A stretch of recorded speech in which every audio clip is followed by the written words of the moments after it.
Welcome, everyone, to the Indy Reds podcast. This is Bryan Smith, again wearing the captain's armband and filling in as host tonight for the usual Joe Dilling. Joe decided to enjoy the international break by leaving the country with the family. So you probably heard about the rumors and the online polls about his possible impeachment. You know, that may or may not have been exaggerated. I can't really say. And I may or may not have changed all the passwords to all these accounts, and we may never hear from him ever again. We really don't know. He might have figured out the garage door code that I changed on his house, but we'll figure all that out later. But you know, just like in the real world, when these things happen, sometimes the lawyer in the group is the one that's in trouble. So there's no Jim tonight. We've kicked him off for the evening. Either that, or he might be busy with some things at work. So no Jim tonight. But we do have Joe on the pod. So welcome, my friend. Welcome home. It's good to have you back. All this impeachment nonsense, I guess you made it through all that, so congratulations.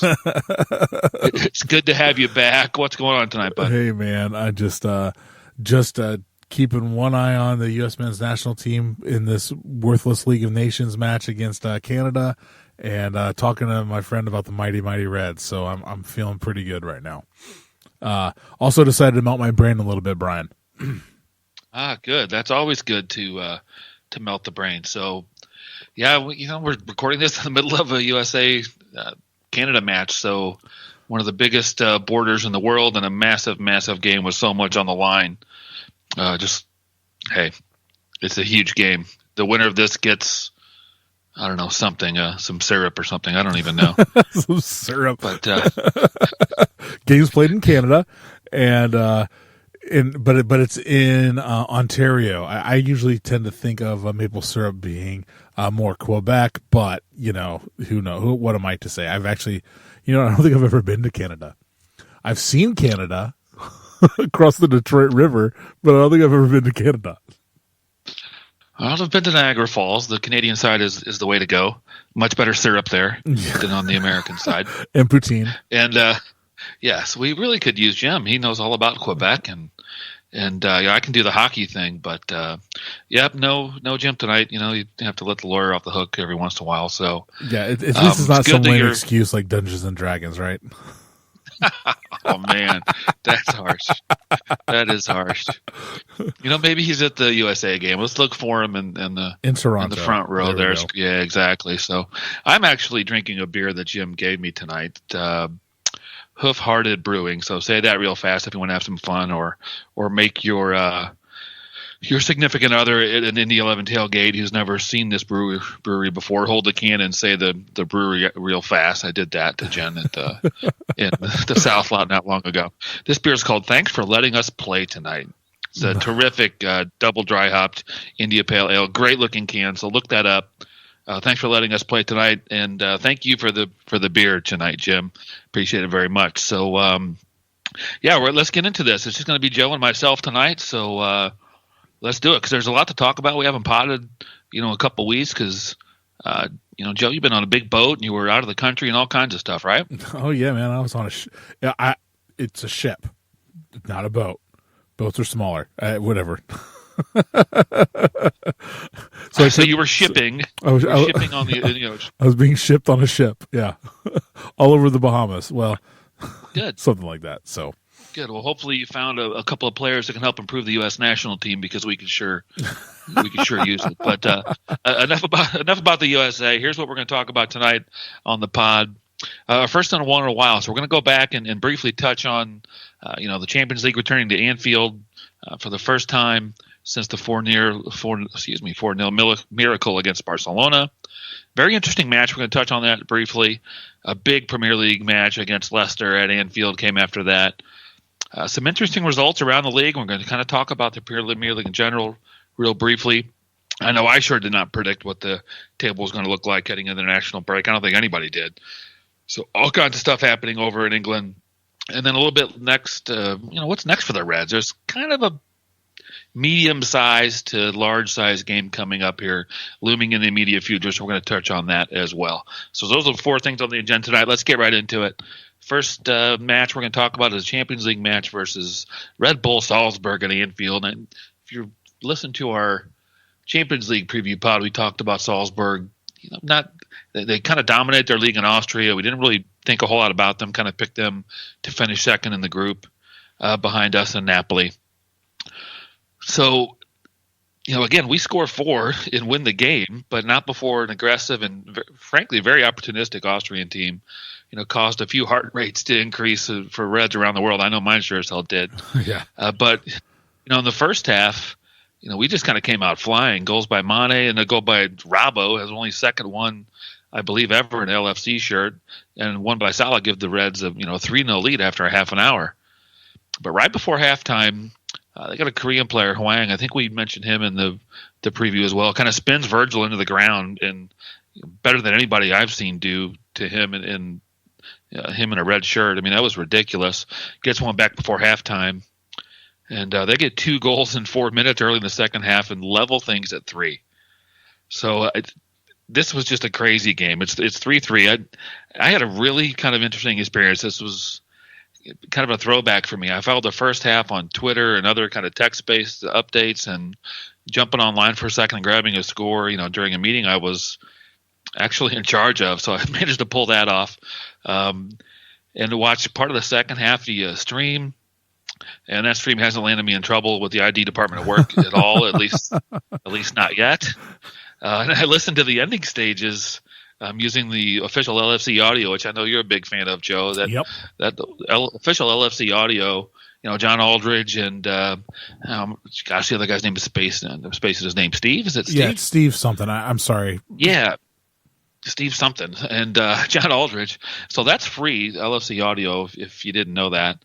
A real throwback experience for me. It kind of reminded me of the days following Liverpool when I was in college years and years ago, in libraries, just to look at things on the internet, using like a home dial-up, to try to find some audio somewhere, or get, minute by minute updates were, sometimes the best thing you could get, waiting for a text every 60 seconds. So I followed this match like via 4 different ways, and, it was a lot of fun. So before we kind of get to the, conclusion of the match here, or, talk about the outcome, Joe, did you get to, I'm trying to remember your calendar. Did you get to experience this at all, or were you just kind of catching up on it after you got back? No, man, it was off the canoe, or what happened? No, it was Tuesday or Wednesday before we left for vacation.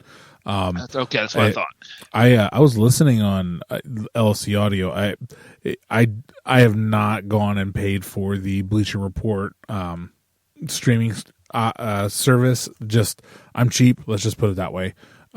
So I was listening to the audio that you mentioned, and it's also great because I can turn off the Wi-Fi since we, not to brag, but we went to unlimited data, so I can walk down to the bus stop and still have the game on when I'm picking up the kids off the bus. But it was one of those. It was one of those games. I mean, I'm just surprised. We're up 3-0. I'm feeling real good. But it did kind of feel like that first goal was coming. We're looking back at it, and they were attacking pretty well, and watching back on a replay again, it just seemed like our defense, at least on the first goal, and we'll talk about the other ones. I think might as well talk about the other ones as well. They just seemed like they're having an off night, and I don't know if it was just Virgil was getting used to playing with Joel Matip. Joel Gomez hadn't played with Virgil in like starting lineup with Virgil, and I don't know if he'd play with Adrian at all. I mean, they would have practiced, but the communication just seemed off. It was kind of frustrating because going back and watching all 3 goals, Virgil had a bad night. Let's just be honest. He 99 out of 100 times, Hwang doesn't break free, doesn't spin him, and have a nice, comfortable goal. Virgil locks him down. Also, on the third goal, I'm trying to remember the second one, but on the third goal, it was that classic where the keeper splits the player splits the defender. And wait, no, hold on. No, I apologize. The third one was a tap in from Holland. The third one was a tap in from Holland, but there was one where it was Morimoto. Yeah, no. I'm thinking the third one. Third one, Virgil's right there. His boot's just off like a millimeter. He seriously, the guy puts it right past Virgil's boot on the underside, so it's almost like a mag, and Gomez and Adrian, it should have been routine clearance for him. I mean, Gomez has his front to goal, so if he takes any touch, it could end up being an own goal. And Adrian just kind of looks like he kind of half hearts it. I think it was just a miscommunication between those two, or understanding between those two, to let the ball trickle through and find Holland. But that was the equalizer. That cross actually went through Virgil's legs. Yeah, it did. But barely. I'm calling that between his legs. I mean, I know he had his left boot up in the air, but the inside of his left boot, or even the heel, wasn't anywhere near blocking that ball. If his foot was lower, I think he gets nutmegged, clear nutmeg. So the second one was a good ball across and a good finish back to the near post. The guy didn't strike it real sweetly, but hit it hard enough to beat Adrian and into the side, not quite in the side, netting him in the corner, but it's 3-3 at this point. And I heard that goal via audio, and at first I was like, holy shit, they equalized, and they came bang bang right in succession, and I freaked out for about a minute thinking, what the hell happens here? If we lose this, we've already lost to Napoli, and starting to think about the next couple games. And I didn't go to the point where I looked up what was next and was freaking out about it. I was, after about a minute, I was kind of strangely calm, thinking, okay, we're going to get a winner here, maybe a couple goals, and see this out, because we still had some key players on the field, and Klopp had some subs in his back pocket, and guys like Keita ended up on the field, et cetera. What were you thinking at 3-3? I was like, I was with you, Brian. I was like, holy shit, we can't mess this up. How are we look at our unbeaten run at home? This is ridiculous. What's going on? And it kind of goes to a bigger picture, and we might talk about it a little bit more with Leicester, but our guys get good chances. It's just we're not finishing at times, and I just have a feeling that it's going to come back and bite us in the ass at some point. The number of times where we miss just wide, or the ball takes a weird bounce and they scoff it, or whatever. You see, we get these great opportunities and we're just not finishing. And it might just be because we're used to seeing these great finishes, or these guys pull these finishes off. But I mean, it's one of those things where, we give up these opportunities, and we're going to end up, if we don't capitalize on them, at some point in time, it's going to come back and bite us in the butt, and we're going to lose a match, an important match. I think that was kind of the case against Napoli. We had our chances, but let's go back. I mean, Koulibaly was playing out of his mind. It just stopped Mo Salah a lot of times, but it just our finishing just kind of seems to be missing at times. But I mean, but watching back in the first half, the guys they weren't even really celebrating that extensively. It was just kind of like, all right, this is routine. We're just getting it done to get it done. And I almost wonder if they maybe came in end of the first half a little too cocky, thinking the game was in the bag. We're up 3-0 before Huang steals that one back, and it wasn't a wake-up call to them. And they end up getting two more, and then they get that wake-up call, and then they're starting to play again. Yeah, I mean, I think you're right on. I mean, first of all, I agreed with you that Virgil did not have a good game. He made some mistakes, and I didn't really, give you the credit that deserved, because you're right about that. So, it's not like these matches where we are creating more chances and more possession and more shots and this, that, and the other. It's not like these goalkeepers are having unbelievable games, just pulling balls out of the upper 90 and tipping them over, and getting fingertips onto balls and putting them onto the post or onto the bar. We're missing the target. We're scuffing shots, and we're right trying an extra goalkeeper. pass. Yeah, right at the goalkeeper. We've done that a lot. We did it a little bit against Leicester as well. Yep. Yeah, I'd be much happier. It kind of sounds strange because we're in good shape in the Champions League group, and we're a perfect record in the Premier League. But I'd be much happier if we were doing this, even if the scores were exactly the same, and each goaltender's made 2 or 3 terrific saves against us, or even just maybe 2 or 3 solid saves. That isn't happening. We're winning games, and that's fine. But you might be right. It might come back and bite us. I hope not. I think it's just as likely for it to come back and bite us, and maybe we get a draw, or we lose a match. I think that's just as likely as us just turning it on with all kinds of style and just hammering somebody, 5-1 or something like that. I mean, I think that's possible as well. So let's hope for the latter rather than the former, huh? Yes, exactly. I am hoping for that, and I'm hoping it starts this weekend, but we'll get to that. There you go. Well, at 3-3 and hearts racing around the world, at least those Liverpool supporters' hearts, we get the winning goal in the 69th minute. Really a terrific interception by Fabinho, stepping up, winning a ball, and kind of puts it in the air, gets it forward into a dangerous area. Terrific little cushion header by Fabinho, or by Bobby. Heads it down and into Salah's pass, who was calm and kind of waited for that ball to dry up and just volleyed it right past our goalkeeper, no chance, and we win the game 4-3. So, 3 points for us. It wasn't the most conventional win, and another 4-goal performance at home in the Champions League. Very different than the match we played against Barcelona, obviously, but 3 points, and it turns out that Napoli drew 0-0 against Genk in Belgium. So they're still top of the group on 4 points, but we're right there behind them with 3 points. And anybody that goes to Genk and gets a draw is really dropping points for sure. I don't think we're going to do that. I don't even think Salzburg's going to do that. So I saw Napoli had something like 60-some-odd% possession and still ended up at 0-0. So even though we're in second place, I think we're in control of this group and heading into the next round of games. Heck, those are pretty far down the road. There's lots of other important games in between now and then for sure. So, Joe, anything to wrap up the Salzburg match? Or are we good? I heard people talking about Jesse Marsch's halftime speech. It came out. Klopp was kind of like, "Hey, I would never make that kind of speech," or something about it wouldn't happen at Liverpool Football Club.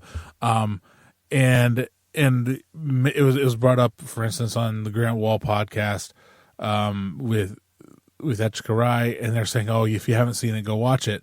Well, most of it's in German, or broken German, and there's a lot of F-bombs in there. It sounded like the end of one of our podcasts that we did, and so maybe I just didn't understand what he was saying for most of it. But I was like, we just need to. This game is ours. Don't give up, kind of thing. But I didn't find it too super motivational or anything like that. But I do want to give credit to Jesse Marsch.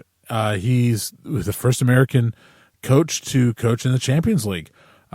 Great, or at least the knockout rounds of the Champions League. So that's a great stat to have.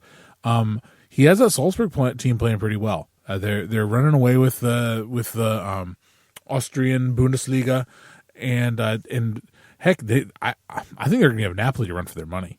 Koulibaly is going to have another worldie to keep that attack under wraps. So we'll see. We'll see how. I honestly, Brian, if Liverpool comes through and they win the rest of the way like they should, I don't see how Salzburg doesn't beat Napoli to second. That'd be great. This is going to come down to how we play against Napoli at Anfield, and it's going to come down to Salzburg's 2 matches against Napoli. So, we'll see what happens. They beat Genk and lost to us. Red Bull did. So, yeah, they've got some good players. I thought I liked the speech, the Jesse Marsch speech. I know we're kind of stuck on the Salzburg game, but I know Klopp had said that if Liverpool had recorded that and kind of published it, that would really upset him. I think he said he would just walk out and leave. That's not his style. I don't believe that he's never given speeches that were trying to accomplish what Marsch was trying to accomplish and, get his players back in the game, motivated, etc. I might have misread that, by the way. Go ahead. Well, and he might have said something similar and I might be misinterpreting it, or, who knows, it could have been lost in translation or something, much like Marsch's speech was. So, the results of how they played at the beginning of the second half, indicate that perhaps his speech had some effect.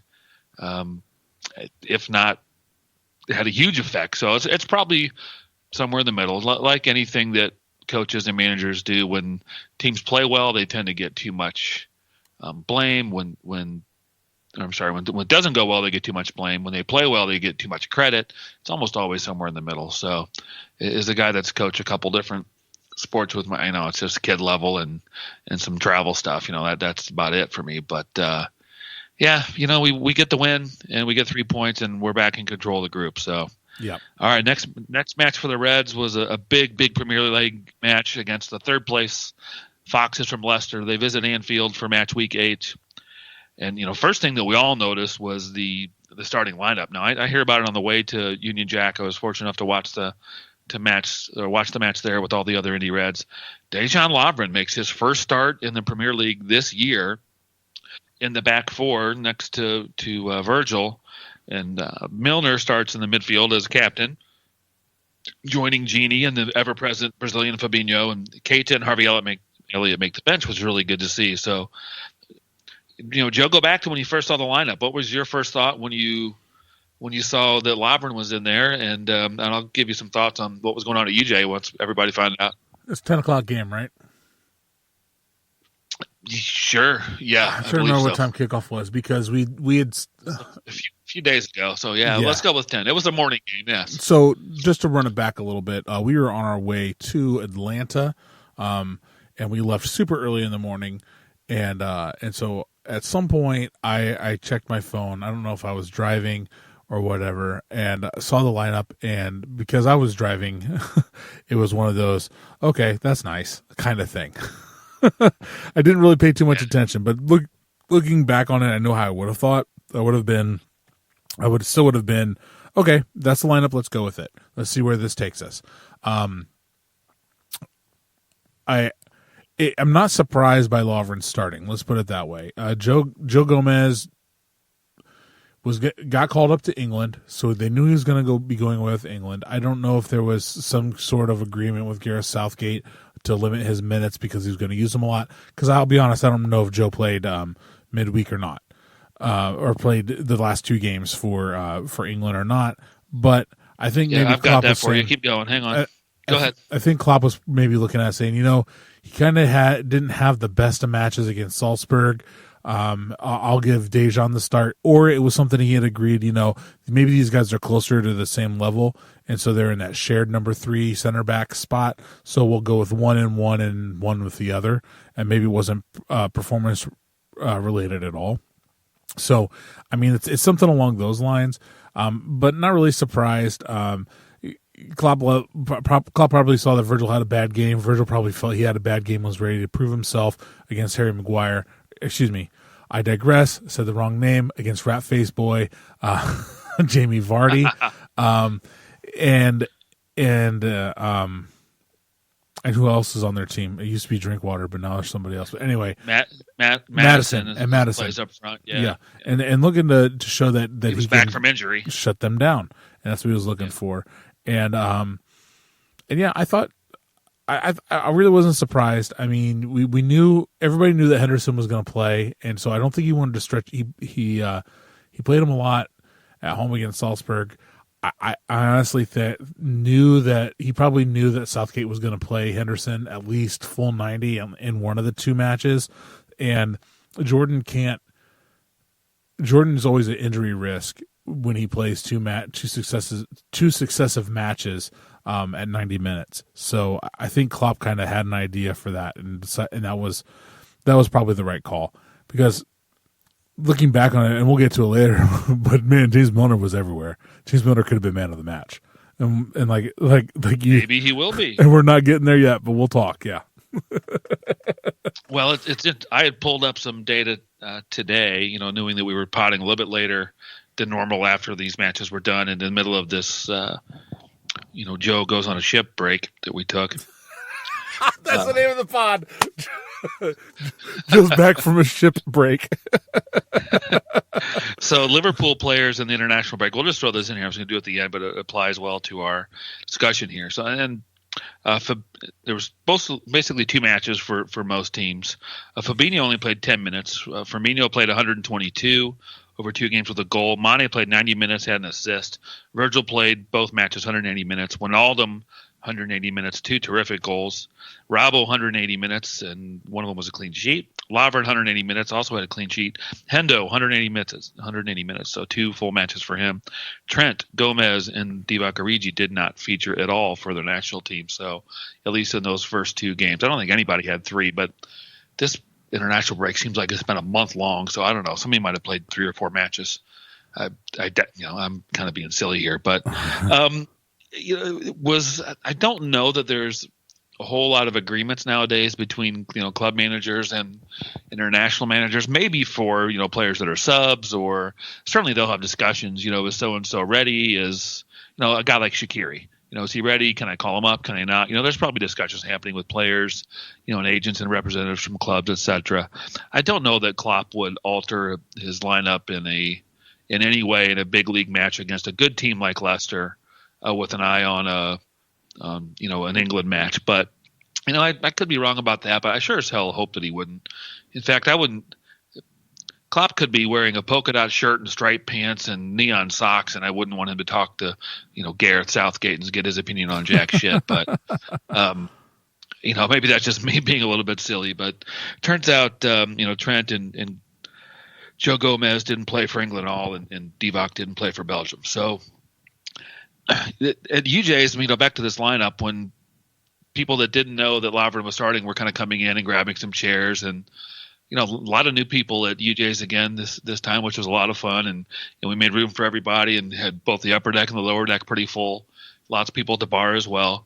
Lovren starting, that kind of be the first thing. Is anybody sitting here? No, you can sit here. Lovren starting, and we kind of see reactions on some faces. There was some were kind of ho-hum. There was some kind of slow head nodding. There was people pulling out their phones quickly to see if they were getting jacked with, by some people playing a prank. But I was a little surprised by it, just because it's a big game and it was first start of the year. So it turns out he was involved in a couple of plays. I thought he had a pretty good first half and played pretty well. But our lineup's our lineup, and I don't think that Klopp would have started Lovren unless he had to. Gomez didn't play particularly well in the match before that. Matip has been getting beat up a little bit, and of course Virgil's going to start every single freaking game that we play, for the next 20 years, I hope. So, the lineup was the lineup. So I tell you one thing I was annoyed about, though, and maybe this is just me, just this nonstop stories about Brendan Rodgers returns to Anfield. I felt it was a little bit silly. So I got tired of it. I don't know if it was just me I was just easily annoyed by it. And I don't mind Brendan Rodgers. I think the team overachieved based on the tactics he put out there when he was with us. But we watched some damn fun, some damn exciting games, when he was in charge. But I don't not need to hear about him coming back to manage the opposition in a match at Anfield. What were your thoughts on that? Was I overreacting here, or because it was just it was bugging me? I was tired of it. It was nonstop, and it was probably the headlining story for 2-3 weeks with with NBC Sports, Sky Sports, probably the same thing, and BBC as well. Everyone was talking about it, and I really could give two shits. It's like, they didn't make this big of a deal when Roy Hodgson first came back to Anfield. Maybe because Roy Hodgson didn't have any success, but it's one of those things where it's just kind of like, okay, enough is enough. And maybe it's because people are starting to think that Brendan Rodgers might be a credible big time manager again. He had to go away to Celtic, and now he's back with Leicester. And actually, Leicester's, sorry, it's been a while since I've looked at the table. But is it one of those, are they still top four? Because they were third place. They were third. Yeah, we're the third heading into this match, and we won. Everybody else lost, so they must still be third. They must still be third. Heck, they're third place. Granted, it's October, but yeah, third place is for a team that a lot of people had at mid-table. Not bad. They haven't been outstanding at all by any means. But still, only one team has. Only one team has, but. Yeah. They've dropped games here. They've dropped games there. But that's a typical Brendan Rodgers side. I'll be honest. Listening to the game, as I was driving, it felt like the typical Brendan Rodgers game when he was coach at Liverpool, where we have a very strong person up front. For Liverpool, it was Luis Suarez. We had Daniel Sturridge. That was his kind of one-off, but he wasn't the target man. It was always through Sturridge. And we had a good attacking midfielder at that point in time. It was Jordan Henderson. Steven Gerrard was kind of slipping back more into that defensive spot. But it was mostly defend at times. Or Coutinho, yes, exactly. Or Coutinho at times. And it was defend, and then try to catch it quick on a counter with some good passing. and it wasn't the tiki taka that we were promised with Brendan Rodgers, and that's not what they do now. By the way, Arsenal is in third place by 1 point, so they won on the weekend, so they jumped Leicester. They probably cheated. Yeah, probably. So what you're saying is it wasn't all just speed players and ball hogs. Is that what you're saying? No, it wasn't. I mean, it was Liverpool was dominating the match. I mean, I think I counted 3 nutmeg calls in the first 15 minutes from Liverpool. I mean, Trent has a great one down on the end line. I mean, this Meg's a dude runs around him and puts in a brilliant cross that we just don't finish. No one got to the end of. I'm sorry, that was Milner. Milner should have finished that. Yeah. All right. Trent was playing great offensive football. I need to go back and watch again to get a better idea about him defensively, but I think he played well defensively as well. I don't know what he has to do to get a game for England, by the way. Seriously. We all think he's better than Kieran Trippier, but Kieran Trippier is going to get the start because why? I don't know. Anyway, maybe I'm getting a little too into my drinks. I think Trent was certainly good enough defensively against Leicester. I don't remember any particular instances of him, being out of position or getting beat. And everybody's going to get beat here and there, but I don't remember him playing poorly at all. But Maddison was playing on Robbo's side, Leicester's right and our left. So, Trent didn't have to deal with him much at all. And then Jose Perez, who we'll talk about in a bit, was on the right-hand side there along with Maddison, going up against Robbo and the left side of the midfield there. So, Trent's certainly been good enough down this side. A couple teams have tried to attack down that side. Leicester really didn't, as you said. It's not kind of Rodgers style. And you're right. We dominated the first half, really dominated most of the game and created far more chances, asked more of their goaltender than what they asked of ours. Really, we asked more of their goalkeeper in the first half than they asked of Adrian the whole game. Yeah, and Kasper Schmeichel really isn't a bad goalkeeper. I'm not going to say he's up there. He's a good Premier League goalkeeper. I don't know how he stands up in Europe, but he's good to make good saves. I mean, he comes from good pedigree. Let's not lie. I mean, even though his dad was Peter Schmeichel, or is Peter Schmeichel, played of Manchester United fame, he comes from good stock. I mean, Peter Schmeichel was a good goalkeeper. I mean, it went from him to Fabian Barthez. But Denmark hasn't been good in a long time, although I don't know what I'm talking about him for. That's not where that's not where he's from. But Christian Eriksen's from Denmark. Yeah. Are you sure they're not Danish? I'm going to Google it. You keep going with what you're saying. Well, you're right that his dad was an excellent goalkeeper for a long time, and Kasper Schmeichel's good. I mean, they're Danish. Yeah, he's certainly no Allison, but their national team hasn't. I've got a good friend of mine, best man at our wedding, spent a year in Denmark as a student, and so we'll chat about Denmark every once in a while. But they haven't done much in a long, long time. So Schmeichel might go out and win games for them, and we just don't ever hear about it because they're playing against Finland and that kind of stuff. We just don't ever hear about it. But yeah, Liverpool, we sneak a goal at the end of the first half. I want to talk about this goal for a second. It's the 40th minute. We kind of sensed this goal was coming, but it's still 0-0. We're playing the ball out of the back, and they're kind of trying to press us a little bit. Virgil plays a real simple ball just on the floor up to Milner and kind of inside our own half. The one touch with a left foot ball out wide to Robbo, and the Milner immediately takes off on like a diagonal run up the left side, to the sideline. Almost towards the where the midfield stripe meets the far sideline, and Robbo plays it up into space. Milner makes, if you kind of stop right there, Leicester's pressing so hard, they've got 6 players on the screen, occupying the space by only 4 Liverpool players. So they're kind of overdoing it a bit, and Milner from there plays one of the passes of the season so far. It's just perfect, left-footed, curling, driven, long ball. Beats a midfielder and 2 Leicester defenders. It puts Mane through on goal. And, trying to describe this thing, I came up with this, as calm as an impeachment committee chairperson. I don't know if that fits anymore. There's some new news out today. Yeah, it does. Sadio passes it into the side netting. 50th goal for Liverpool in his 100th appearance. and it's 1-0 Liverpool at the break. So we've kind of talked about the first half performance a little bit, but we talked about Lovren. Mane was everywhere in the first half. Bobby was wide a little bit. Mo was kind of central there.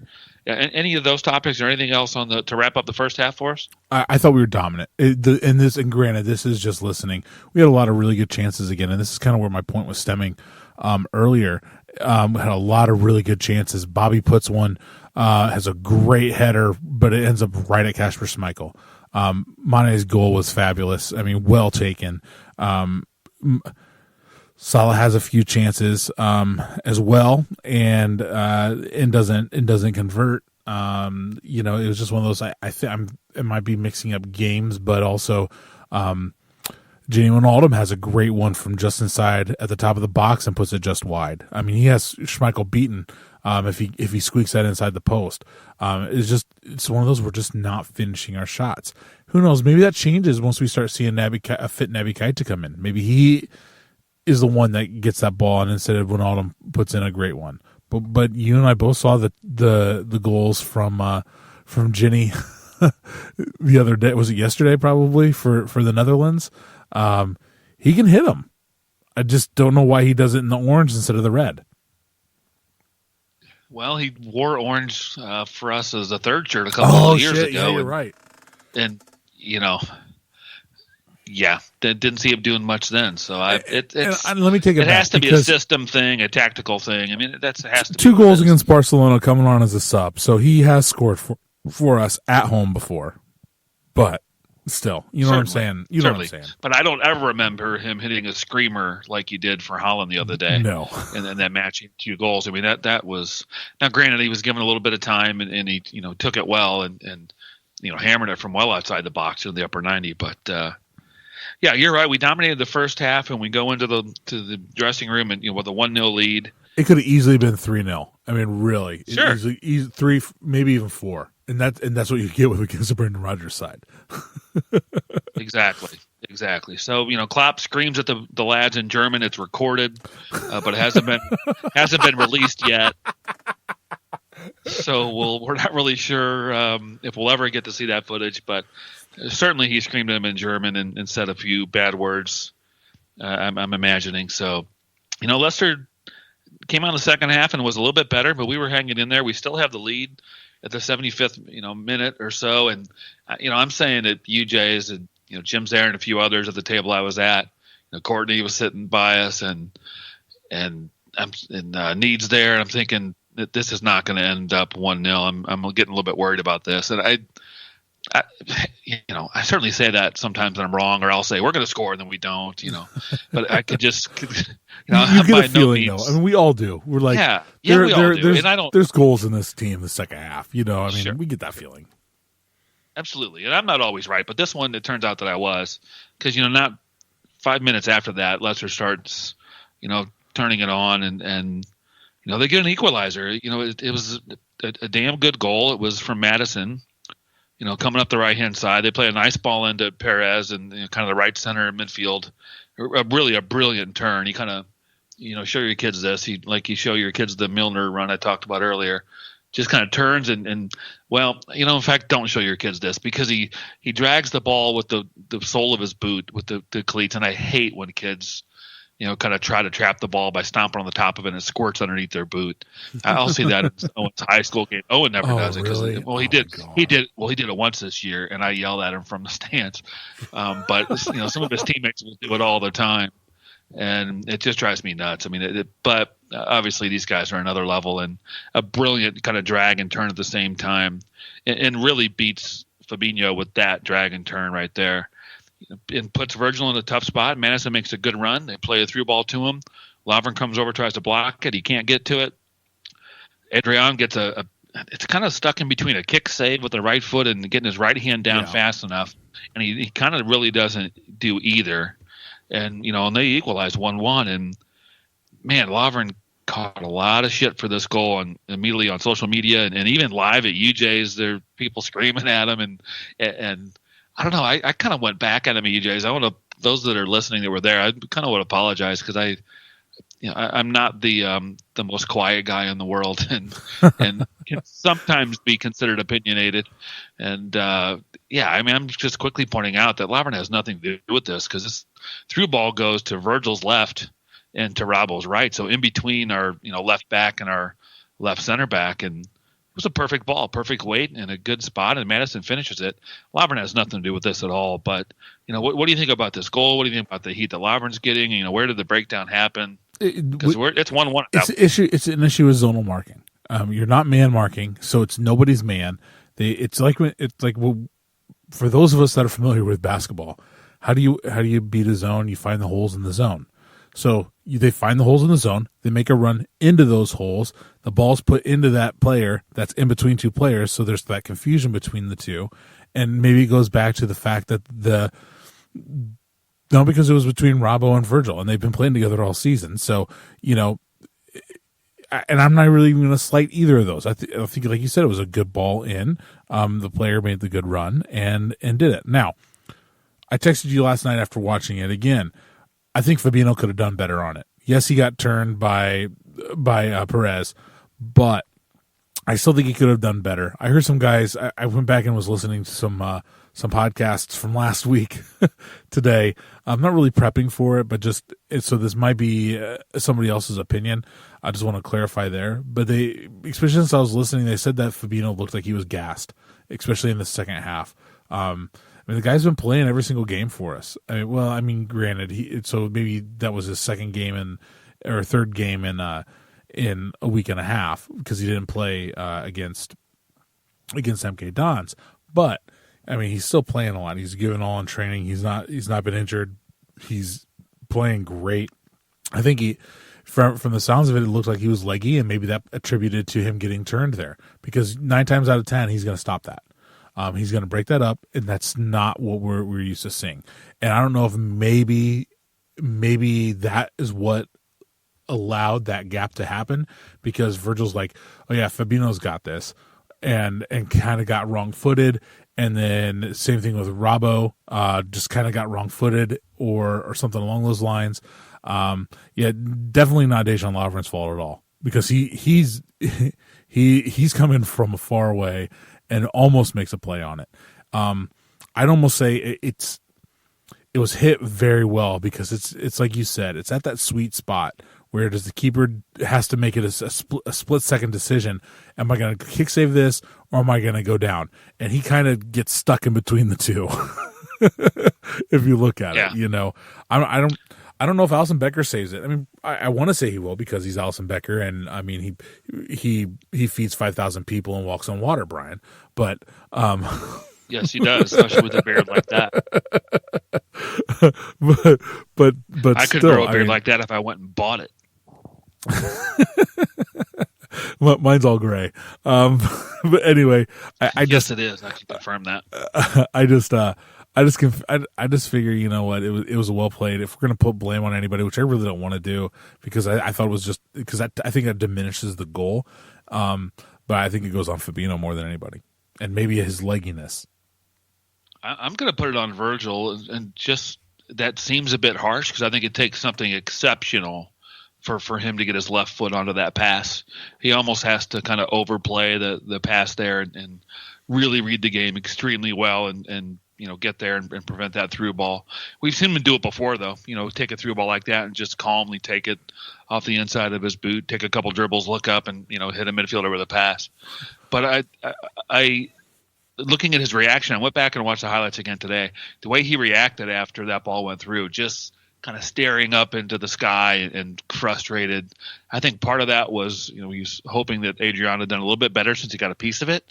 But I think part of that frustration, part of that reaction was maybe that, he'd wished did a little bit better there. So I could be completely getting that wrong. He might just be completely pissed at Adrian. But anyway, it's 1-1, and it's getting deep and deep and deep into stoppage time. And it's just dour mood at UJ's. You missed one, Brian. We had – if you're getting that far ahead, there was a play on Salah, and it was the tackle that injured Salah, and it was the right move.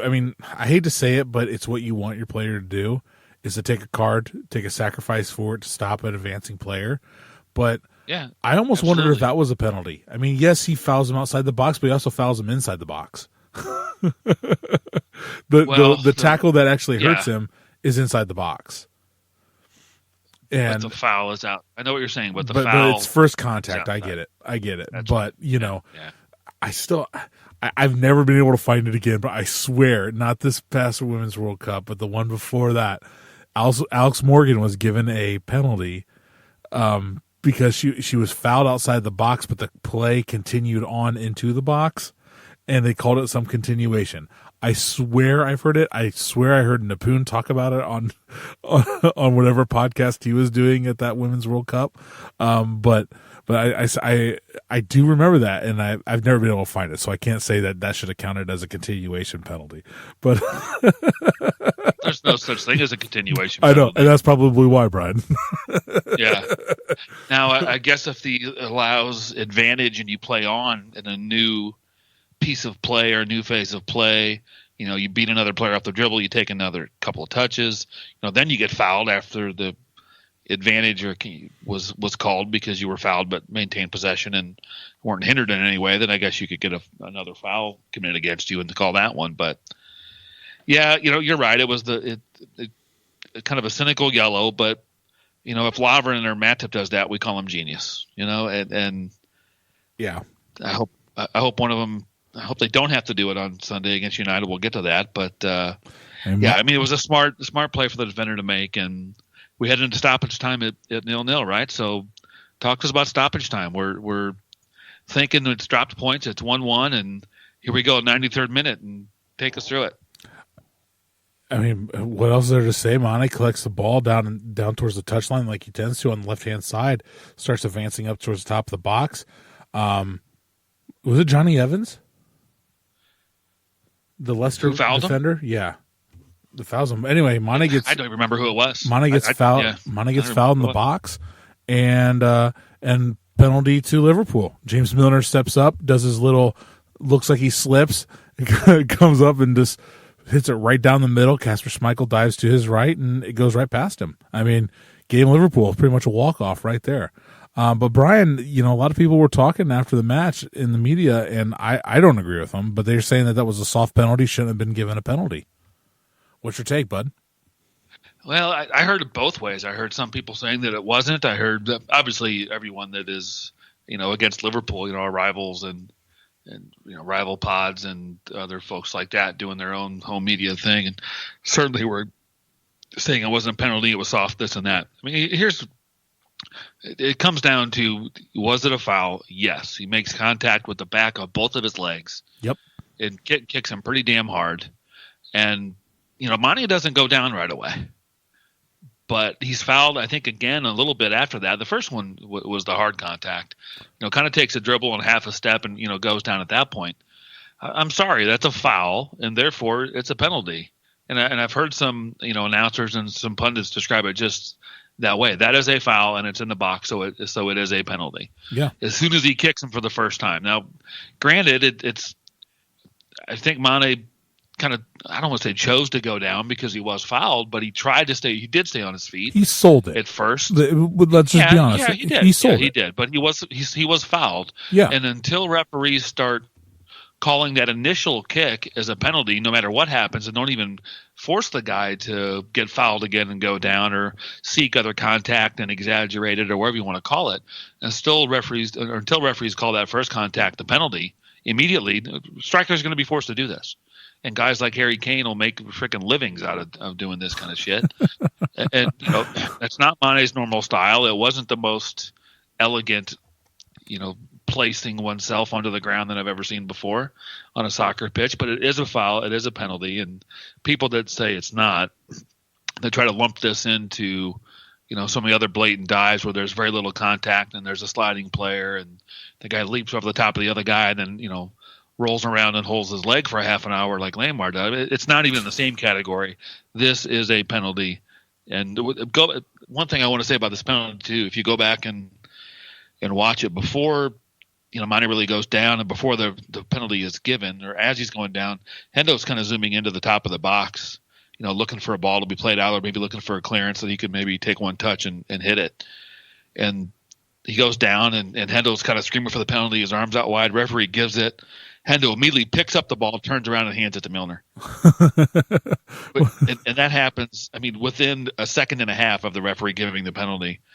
And I did not notice it until I watched the highlights again today. I thought that was really cool. Hendo picks it up because I'm sure when he came on, he got it.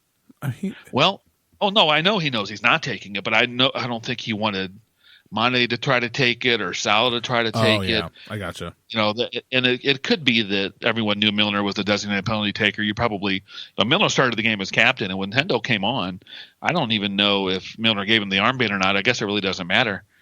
I don't even remember, didn't even notice. But yeah, Hendo picks up the ball, immediately gives it to Milner, who takes a penalty, and Cooley slots it home. And it was supposed to be 4 minutes of stoppage time, ended up being about 6.5. And we walk away with all 3 points. So, crazy way to win a game. And there was immediate talk of Klopp going back to Brendan Rodgers' house, who he's renting, and just putting more holes in the wall and all kinds of big parties and that kind of stuff, which I hope they got to do. Taking the picture, because Brendan Rodgers left a picture of himself in there. So, sure. so maybe he drew a mustache on it or something like that. Yeah, probably put something else on it, but yeah, he could. Who knows what? I'm sure he did something to it. I'm cool with that. So yeah, 3 points for the Reds. But as soon as this happens, and I guess there's 2 questions here. First of all, there's a little bit of some aggro, as the British announcer called it, after the match, some pushing and some shoving, and I saw a little bit about this and could probably speak to it a bit. But did you look into this at all, Joe? No, I didn't. When we got to Atlanta, we were busy, and then I forgot about it until I watched the highlights again. And I texted you a little bit about it, but I did notice it when I watched the highlights. I was like, "Ooh, I wonder what happened there." But it was too late for me to really go dig on it. Well, the announcers were, Liverpool gets their 3 points, and Anfield's erupting, and there's still a perfect record, and this and that, and is this their year? That comes out, and then all of a sudden there's pushing and shoving, and Perez, who we talked about earlier, that set up Madison's equalizers, pushing and shoving with Robbo and Trent in there. Lallana's in there, screaming and yelling, and then Virgil comes over. Virgil comes over. As I looked into it further and read a few things, and I think this is probably mostly correct. You never know with this kind of stuff, but I guess after the equalizer, Perez, who was certainly down, Robbo's side, kind of ran over as part of the celebration, and it was giving Robbo a little bit of shit about, hey, we've equalized, and you suck, or whatever he was telling him. So after Milner's penalty in a full time, first of all, the referee blows for full time as Leicester's crossing the ball, which is very unusual. Yeah. So that was good. That was good to see. You don't automatically get an extra minute and a half if you stuck down there. But Robbo goes back over and kind of runs by and gives him a little bit of an elbow.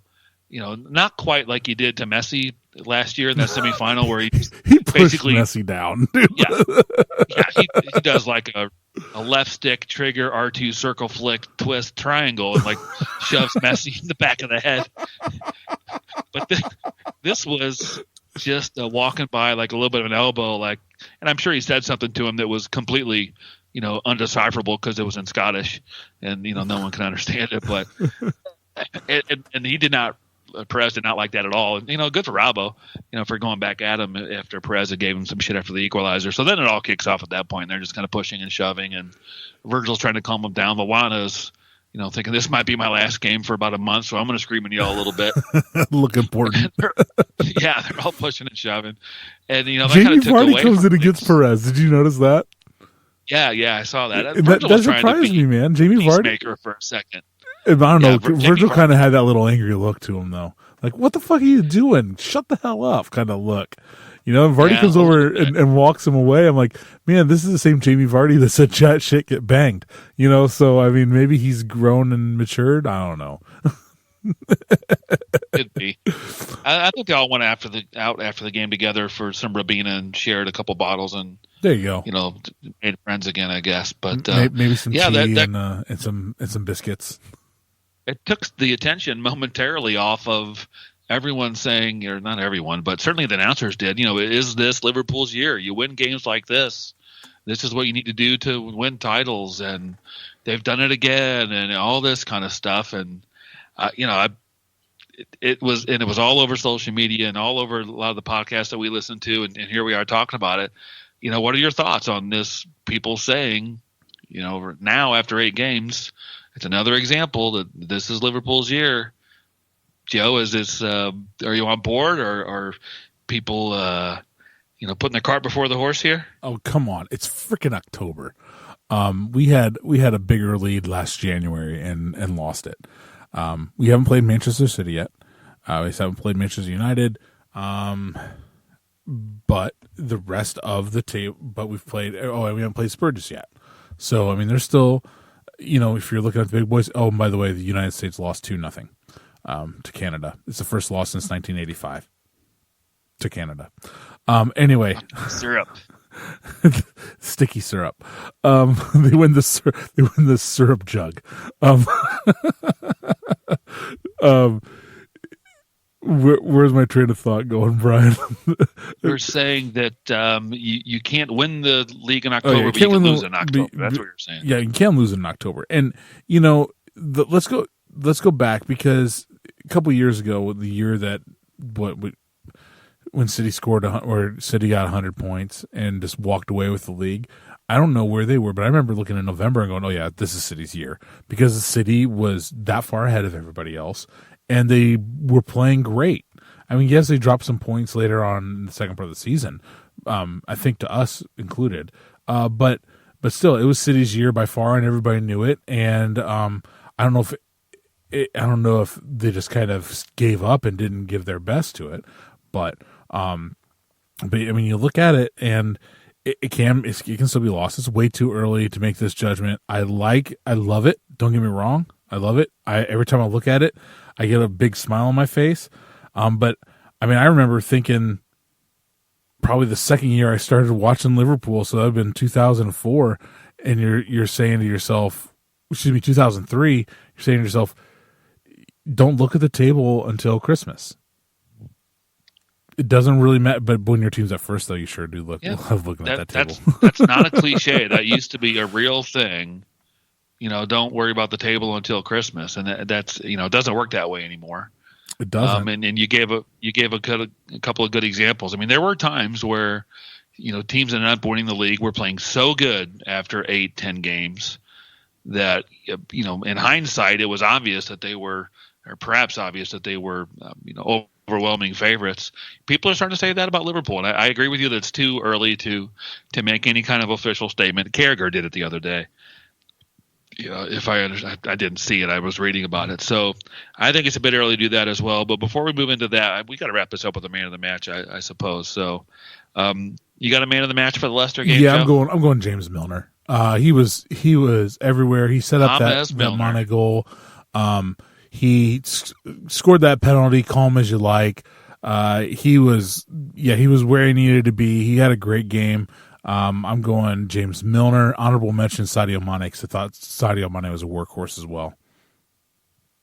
Yeah, they were both excellent. I'm going to pick somebody else different entirely, for no other reason other than this is the last time I'm going to be able to pick this player. And he had a damn good first 7 3/4 games for us.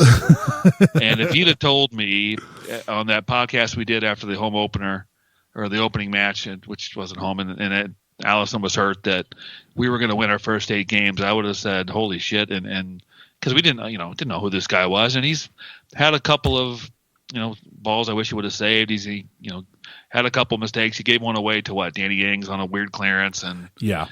But other than that, he's been solid, and we've won all 8 games. And I know he wasn't spectacular in this game, but I've been waiting for my chance to give him a man of the match and wanting to do so, and he just hasn't really ever earned it. But I'm giving Adrian the man of the match to this game, just because this is hopefully the last league game he plays for us this year. And I just want to recognize that, he's been damn good over the first 8 games, better than I thought he would be. So I'm giving him my man of the match, even though he wasn't the best player on the pitch. Will you allow that? That's fair. I would allow that if I were host. So you're host, so you can allow it yourself. And I want this captain's armband you let me wear is really feeling good. So, well, heck, you can even tell people why they're wrong, Brian, and have a little backing to it. The thing I do want to say about Adrian is I just want to kind of echo it. I mean, gosh, man, we did not think he was good. We were pretty down. I mean, you're going from the best goalkeeper in the world. I thought Adrian did great. Yeah, there were some things that maybe Alison Becker might have done differently. Maybe that Salzberg game's a little different. We talked about that, with the familiarity with good Gomez and Adrian. But I thought he did great, especially coming in. 32-year-old. He was training with a Segunda La Liga team or something like that. He wasn't even on a team, so doing pretty well in a parking lot somewhere. Yeah, kind of like oh, never mind. So Brian, I do want to point one thing out though, and I'm not trying to be Debbie Downer here. So we're talking about have Liverpool played anybody yet? And we still have a lot left in this first half of the season because we've only played, as I'm looking at this table and the memory serves me correct, we've only played 4 of the top 10 teams. We've played Arsenal, Leicester, Chelsea, Burnley, and that's it. Yes. We still have to play Manchester City. Right. We still have to play Crystal Palace.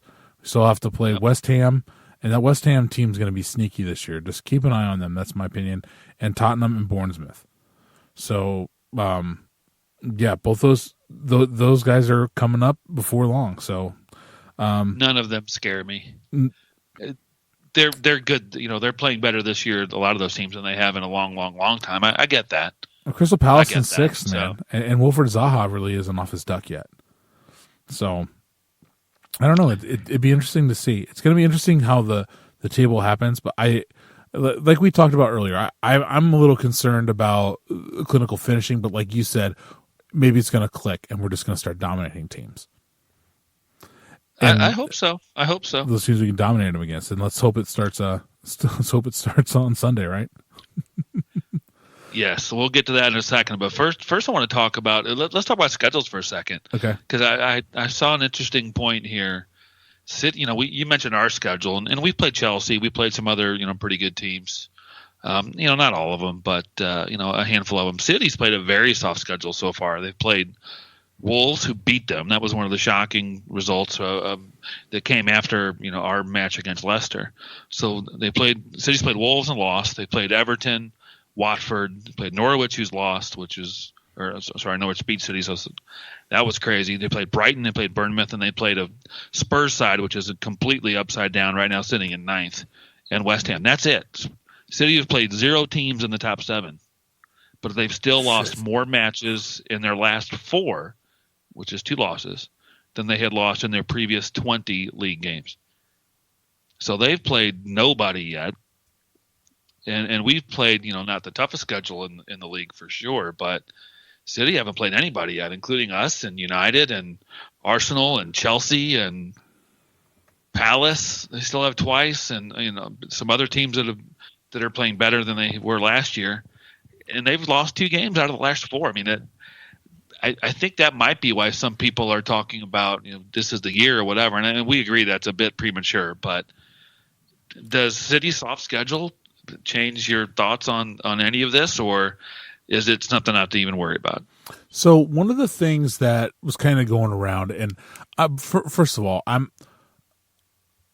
ever since James Pearce left the Echo, I'm kind of disappointed in the Echo, and I kind of don't really take much grain of salt in them anymore. But they have that, but they put out like the same tweet like 15 times promoting the same article, and so it pops up in your news feed. But one of the things they were saying, and I didn't read it, but they're talking about how Kun Aguero being out injured could actually help Manchester City. So I'm drawing a conclusion from this, Brian. Would you be thinking that, because this is what I'm thinking. They're saying that Aguero was playing hurt, and so he wasn't 100%, and he tries to force things too much when he's hurt. And so him being out of the team would actually benefit Manchester City because they could play a fully fit Gabriel Jesus in his place and focus on Sterling and Jesus. I think that's probably correct. I do think that Aguero was playing a little bit hurt, and there's not a striker in the world of his quality, which is, top 15 strikers in the world. It amazes me how, because he's in his 30s now, and how well he still plays. It just amazes me. We saw it with geriatric Ronaldo. He still did it. I mean, he was fine. Aguero's 20 plus goals every single year. Every year. Yeah. And he was playing hurt, and I think you make a good point there, but that's only if Gabby Jesus plays well. Yeah. And because he can be streaky and he can get hot and he can have 2 or 3 matches as good as anybody. So I don't know. It kind of depends on really what I think it depends on is, does De Bruyne come back or not? I think that's bigger. I think that's bigger than anything for them. They gave him on fantasy so far because I just looked at my team tonight. By the way, I picked up N'Golo Kante. I had enough in the bank and got rid of Declan Dicker or whatever from Wolves. He's a possible injury. But yeah, he's at 75% to play this weekend. I have a feeling that they're going to need him, so he's going to play. Anyway, I don't know how good he will be, but I mean, let's be honest, he is Kevin De Bruyne. I think City's in trouble and they know it. Keep talking to me. I think another drink. I think the bigger issue is they haven't played anybody with a good to great strike team yet this season. I mean, they did play Spurs, don't get me wrong, but I'm not sold on Spurs this year, and I'm not sold on Harry Kane outside of penalties. But that's just my bias. I'll be completely honest, my bias. I think City losing Vincent Kompany and now having an injured Laporta, and John Stones is reportedly battling through an injury as well. I think it would be the bad time for them to come up against let's say an Arsenal Football Club with Pierre-Emerick Aubameyang, Pepe, and Lacazette, guys that are proven goal scorers, to come up, and they could probably run that back line ragged. I don't know I haven't watched City, so I don't know if they're pulling Kyle Walker in to play center back or if they're leaving him at left back. But yeah, no, they're playing. I watched the Wolves game after I got home from UJ's, and because it was, I wasn't staring at it, but I watched an awful lot of it. And they have Otamendi playing center back, and he was terrible. He is Wolves. Terrible. He is. I wish we were playing City tomorrow. Yeah, at the Etihad, fine with me. Because their back line is beat up, and De Bruyne's hurt, Aguero's hurt, they're rattled, as you said. That loss to Wolves, Wolves took it to them. And, teams are causing us to play a little bit differently this year. Teams are certainly playing Man City differently this year. There is no more, let's just sit back and keep it 0-0 as long as we can, try to get it to halftime and maybe sneak a 1-1 out of this. You do that to City teams of a couple of years ago and you lose 5-0. Yeah. And it's 4-0 after 25 minutes. You're like, well, shit, that doesn't work. Teams don't do that anymore. They don't play us the same way anymore. There's some teams that are coming after us a little bit, like Salzberg did, and like Norwich did, and a few others. I think Fat Frank's looking his chops at playing City as well. I wish we were playing them tomorrow because they're a mess. And I tell you what, Otamendi was terrible against Wolves. So we'll see what happens. They've got more injuries than we do right now. They're still the deepest team on the planet. Yes. In my opinion, and this very well could go down to the wire, but we'll have to see. So good chat around the league there. Have to throw in the piece here that Everton in the relegation zone, which is hilarious. And Manchester United is only 2 points above the relegation zone. Let's just put it that way. Yeah, Manchester United's right there with them. So let's talk about them because there's this game. Liverpool has a big game against the team in 15th or whatever the hell they're at right now. On Sunday. So first of all, everybody listening probably figured this out already. This game was originally scheduled for Saturday. It moved to Sunday. It's 11:30 a.m. Eastern time here in the States on Sunday. So if you're somehow thinking it's on Saturday, I had a calendar on my Liverpool calendar on my computer at work, and it's still stuck on Saturday. My phone updated, but the game is Sunday 11:30 against the dreadful relegation battling Manchester United. It's at Old Trafford. At Old Trafford. So an interesting fun fact, since the genius of Ole Gunnar Solskjaer arrived at Manchester United, they've earned 17 points since he got there.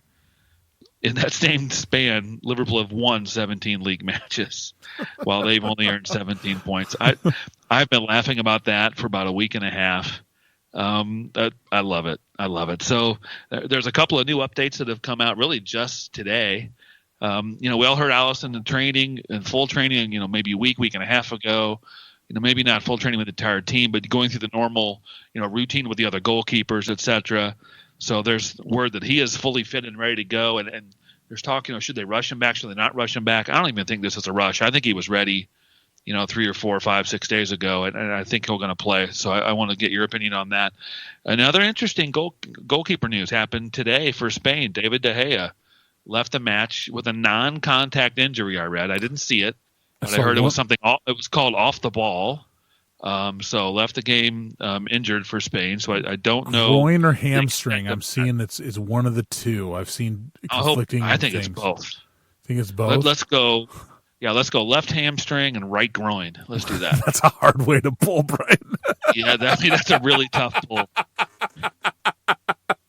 It's a really tough pull. So yeah, let's hope it's both.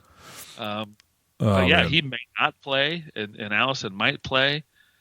What do you think here about this match? And then first of all, is Allison going to play? And I'd like to know, what do you think about heading into this game? Maybe touch on the lineup and give me a score prediction too. I don't do score predictions. But I might. We'll okay, see. So that's it then. No. So here, I'm not. I know Jurgen's not going to let the boys sleep on it. They're not going to look at the table. Heck, they probably haven't looked at. They just know they're in first place. But I think that Pogba comes back in this match. A lot of other guys, some of their other players that have been out injured are coming back as well. I think Marcus Rashford, I believe, is back. But the thing is, Brian, is that this has been the knock of Manchester United. Who's going to score the goals this season? I'm not sold on Marcus Rashford. Paul Pogba, he has never proven himself against elite competition for Manchester United. Outside of maybe a game here or a game there. And it really reeks that this team has given up on Ollie. It really does. And to be honest, I don't think he's the problem. I want them to keep him there because I want to keep beating them, which I do think we will this weekend. But it's got a couple to 3 different ways that could be a surprise match in here. Coming back from international break, granted, some of our guys might have just been on a plane ride. They didn't really play a match. Like you said, Fabinho got 10 minutes, but Bobby played 120. But I think they were based in Europe, though. I think so. They didn't have tons of travel like Los Angeles to England to come back. So you've got that. You've got the international break travel, playing different style, coming back and playing your style. And granted, they have a few days to all get back together and practice and whatnot. But also, you get the feeling that this Manchester United team realizes that their coach is under pressure, and it has. So they going to put in an inspired performance because it is a rival. And give us one of those matches that everybody just tends to click and plays out of their mind. Even if David De Gea is not in there. We've seen it before where, a really good goalkeeper goes down and then you have a lackluster backup come in. Heck, Adrian. And they play out of their mind. And they keep everything motivates the defense to do a little bit better because they need to and they can pull it off.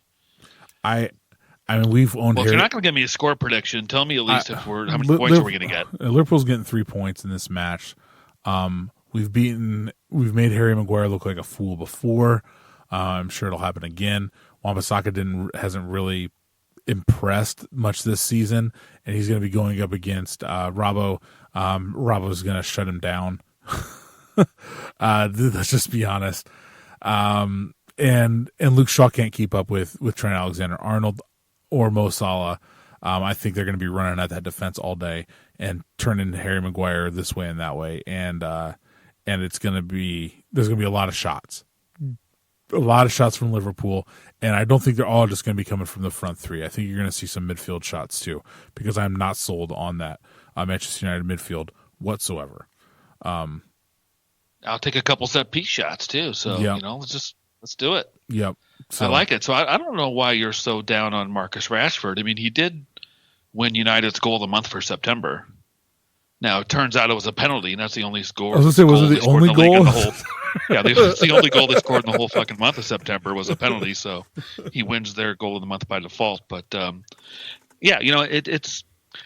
I'm with you that it is a big rivalry game, I obviously, and you never know what United's going to pull out of their hat. Or we've been the team that in the past that maybe hasn't been as good or in as good form if you go back 5-6 years, and we'd rise to the occasion and play well. That can happen in this game. So I think if United were playing another good team like Leicester or Arsenal or another team that's maybe, kind of punching above their weight right now, like Palace or, Wolves or somebody like that, then they may lay down on Solskjaer and just get him fired. And, not that they would do that, let's say, deliberately, but they did it to Jose Mourinho. They gave up on him. I think they probably did. Yeah, I think there's something to that, but I don't think they'll do that in this game because it's us. So I do think we're going to win. I agree with you. We're going to get 3 points. I'll tell you right now, I'm making Bobby Firmino my captain on my fantasy team because when he comes back from international break, sometimes he does really well. Sometimes he doesn't. I think this is going to be one that he does well. It's like when he, came out red hot to start the season after, playing so well for Brazil this summer. So I think Bobby's going to lead us. If we score first, we score in the first half, I think we beat him 3-0 and we just kind of take control of the game. So that's my prediction. It has all the makings. It has all the makings of being a blowout. It really does. Like I could honestly see 5-0, Brian. 5-0 at Old Trafford. Yeah. And they probably would sack 4-0. And they'd probably sack Ollie the next day. But I really, honestly, if I'm looking at this in an unbiased perspective, I don't think Ole Gunnar Solskjaer is the problem. I think the problem is with Ed Woodward and the ownership. Yes, they have the highest. I mean, they do. Seriously, they have the highest payroll in the Premier League, and they're sitting in 15th place. And I don't think that goes back to the manager. I think it's bad deals from the front office. How are you going to sell every single attacking option that you have, except for Marcus Rashford, and expect your team to score goals for the season? I just don't understand what they're doing. It's a play toy. It was used to make money. I kind of am sounding a little upset or whatever. But Brian, let's be honest. They put out. I hate mixed teams, best 11 or whatever. But the only two people they had they had Harry Maguire over Joel Matip and Paul Pogba over any of our midfielders. Seriously? No. Well, I'm sorry. Paul Pogba over one of our midfielders. Well, yeah, but I mean, so yeah, Fabinho was in the best 11. And who else was in there from our midfield? Gini. Oh, Gini. Yeah, I think no. I honestly, I think Jordan Henderson's been playing better than Paul Pogba. Well, I'd still say if Paul Pogba was a Liverpool player, the best Liverpool midfield is Fabinho, Gini Wijnaldum, and either Henderson or Milner. Yeah, true. At least based on this year's form and last year's form. Ever since the guy got to touch the World Cup, he's been complete shit. So, and even sometimes before that he was. But regardless, it's going to be a hell of a game on Sunday, and I think we both agree that we definitely want to win this one, and I think we will. But we'll see, because anything can happen in these games. You mentioned a thrashing. I do recall the 4-0 game. I'm sure you can picture the at silver, Old Trafford, yeah, all silver away kit. Yep. And Steven Gerrard kisses the camera. Chris Ronald scores a penalty to give them a 1-0 lead, I believe. And Torres got a brace that day, I think. Yeah, Torres steals the ball from Vidic and slots it and puts up 5 fingers to the Old Trafford fans. That was not long after Istanbul. Brian, one quick comment on this. Actually, it was a long time after it, but he puts up the 5 fingers. I want to go through the other goals. I'm trying to remember. I don't remember the second. The third one was Fabio Aurelio, a brilliant free kick, and the fourth one was Docena on a long ball, like a weird chip. I don't remember the. Oh, it was Gerrard penalty. And is that when he goes and kisses the camera? Yeah. Yep. Torres, Gerrard kissing the camera, Aurelio with a brilliant free kick down at the other end, and then Andreas Docena late in stoppage time on like a long ball, and then just chips an advancing goalkeeper, and we beat him 4-0. So go ahead. My favorite was all the United fans talking about how great Vidic was. And then every time he comes up against best defender in the world, and then every time he comes against Fernando Torres, he makes him look, like he's a little bitch. I mean, seriously, Torres owned Vidic, and I loved every single minute of it. I have to look at our record. We only had Torres 2 seasons, and I don't know. I don't think we dropped any. I don't think we lost to United in either of those 2 seasons. I think Torres just owned him every single time we played him. And this is just off of memory, and I could be completely wrong. But I was going off from memory too. I hope I got those goals correct. We're doing this on the fly. We didn't research it ahead of time because we knew it was really going to come up. But I didn't think you were going to say 5-0. So hey, I'll take it. But yeah, if we got any of those wrong, send us a message or a tweet or go on our Facebook page and let us know because we might have. So very good. So we think 3 points for the Reds on Sunday. Go ahead. So we've got United Sunday. Travel to Belgium, play Genk on Wednesday, then back home for Spurs next Sunday, and then Arsenal to end the month. So, yeah, that's a pretty. We're gonna get a really good gut check, I think. Looking at the rest of the month. Big games, take control of the Champions League game with a win at Genk. And then get a result or get 3 points against Spurs, and then see what happens against Arsenal, and that we could be looking really good after all that. Speaking it's of so Spurs, good. Well, Brian, just go to strangers. So good. We'll just go to strangers' house and ask them for candy at the end of the month. We'll be so happy. I'm sorry. That Arsenal game, it won't be our main players. That's the fourth round of the cup. Oh, that's right. That's right. It's not a league game. Our league game is. I was looking at that on my calendar the other day. When we play, the other big clubs that are up there with us in City, etc. So. Ooh, and we play City after having Genk at home, and we play City at home right before the next international break. And they play a midweek game in Europe, I believe, if I remember correctly, prior to coming to play us, where we play Genk at home. So. Yep. So, interesting month. It's awesome. Gonna be. Let's just put it that way. It's going to be a very interesting month, and it really could shape up how things look, on at least 2 fronts. Agreed very much so. Well, hey, sir, let's wrap this up like we normally do. It's time for our traditional plugs and non-plugs. What do you got tonight? Let's start with non-plugs. First of all, I'm going to start with Bulgaria. And Bulgarian fans, if you haven't heard yet, the English team goes to Bulgaria for what is it, Euro qualifiers, and almost immediately the racist chants and monkey calls, et cetera, start to creep in, and it just intensifies as England beats the crap out of Bulgaria 6-0 at halftime. Brian, it's 2019. I remember when they had when they had a big push in the early 2000s to try to get racism out of football, and we don't see it. We've had a few incidences. I'm not going to put it back and say that the EPL is perfect, but we always kind of tend to see this when we go to the Eastern European countries, even some in Italy, and it just drives me bonkers. I can't stand racism at all, and I can't stand the fact that that we still have to deal with this in 2019. Yeah, this is my non-plug. It's to the Bulgarian fans. The team captain had to get on at halftime and tell them to stop, and they still didn't do anything. They still kept going. Somebody got fired today from the Bulgarian FA. I think it might have been their general manager, but that's not steps in right enough. I think UEFA needs to step in and just ban them from all competitions. I think UEFA. It's time for UEFA to grow up here, and maybe even FIFA in that regard. And when stuff like this happens, they need to sanction the clubs, and I think just kick them out of tournaments. It happened to England. It happened to England with the whole hooliganism back in the late 80s, early 90s. And I think that's the only way they're going to get racism out of football in the matches, is that harshly penalizing countries and teams even in like Champions League matches.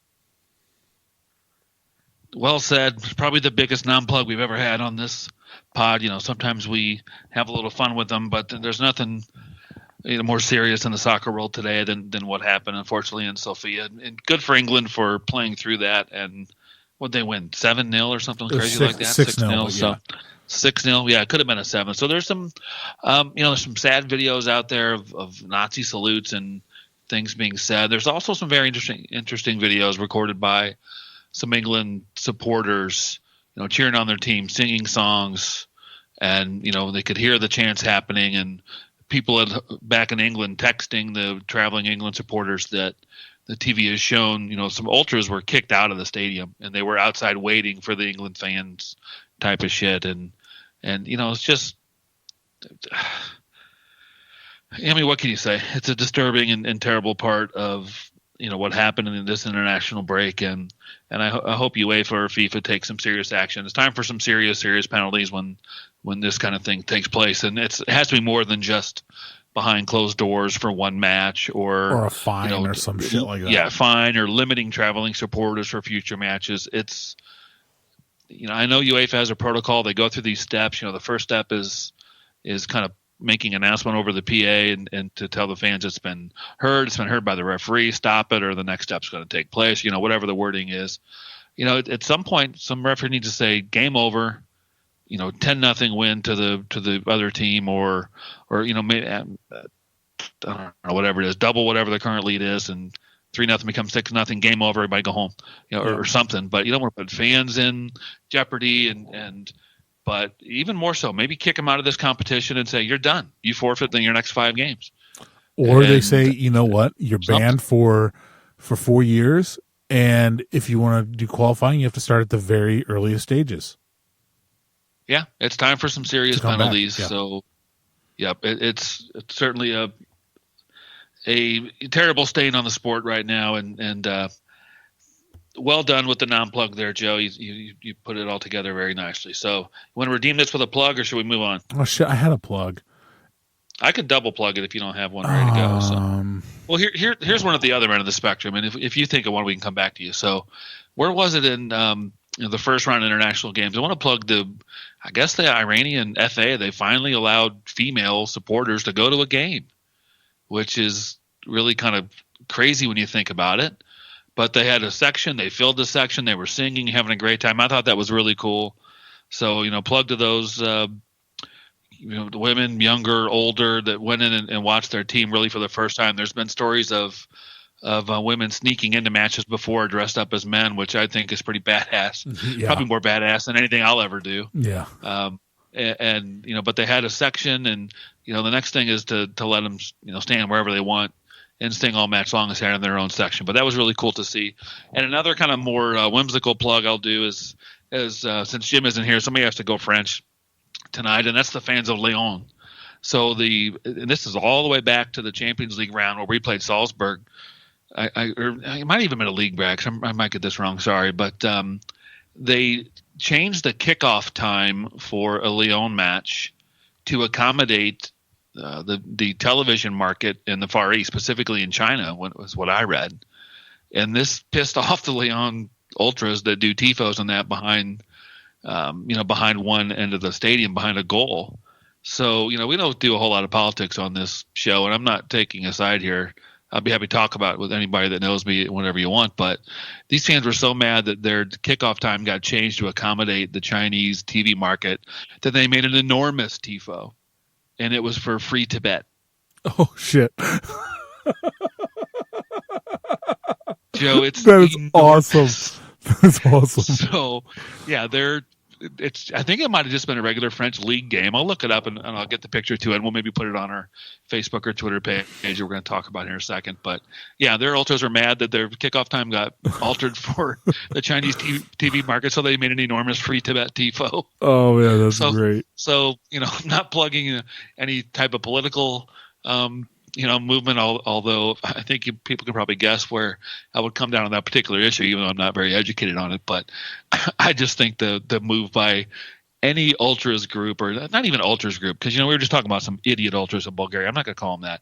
Any passionate supporters that make tifo for their club.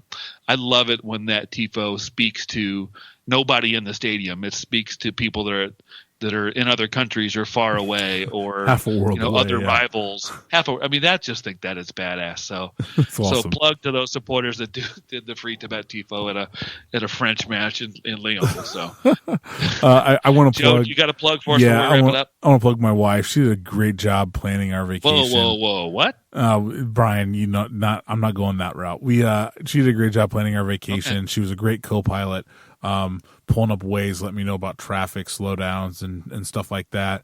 By the way, also a plug to Waze. If you haven't used it on a big road trip, I recommend that you do. Let you know if cops are coming, so you can drop your speed a little bit, and let everybody else get busted. If they're pulling people over that day.